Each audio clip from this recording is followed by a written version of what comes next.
He's already told you that I'm not from Manchester. I'm actually from Newcastle. I moved away from Newcastle about 20 years ago, went to university down south, and after a few meandering pathways, came back up to and settled here in Manchester.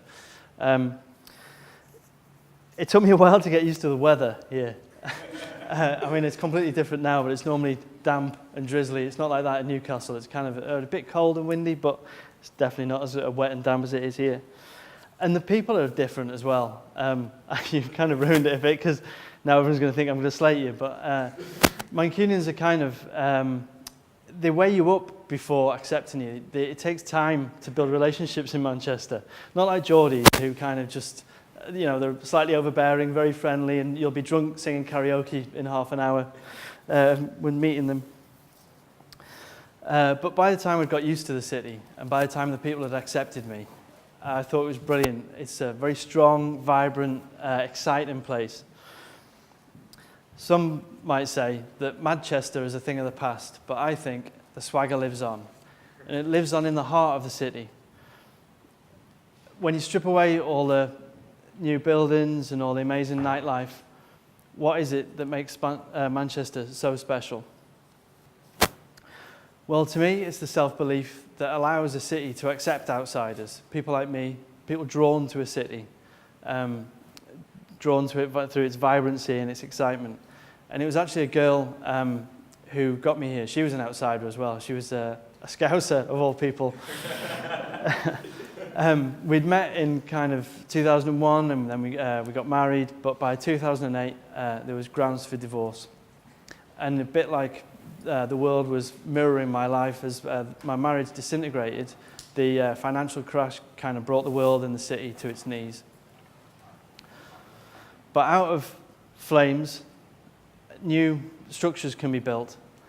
And it was on the night out celebrating my divorce that I met my second wife, my current wife, and so she tells me my last wife as well.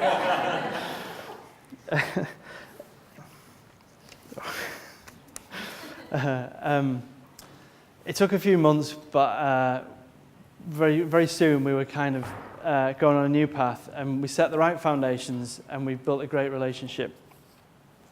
She's a Manchester girl through and through. She doesn't take any BS from anyone, especially not from me. But I knew when we met that we had the same values: honesty, trust, and a belief that family comes first. And it's the same foundations that I think Manchester's built on: community and family. When we get knocked, it's the communities and families around us that give us the help and support that we need. They rally round. And it's groups like this one, groups with a common purpose, that make Manchester great. And no matter what the future has to throw at us, I know that Manchester will survive because of this common purpose. But obviously, we have differences, like every family. Sometimes we get knocked and things go sideways. But I know that we'll get along despite those differences.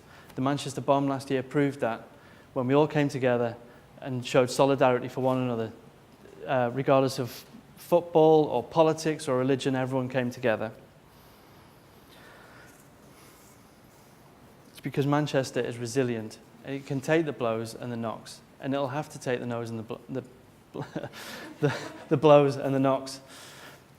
And it sometimes feels like we're all under threat, and sometimes it feels like we're under siege. But I know that in the coming years, we will survive. And I know that Manchester is strong, like me and my wife are strong. That we have unity, and we have family, and we have community. Together, we can weather any storm. Thank you. Well done.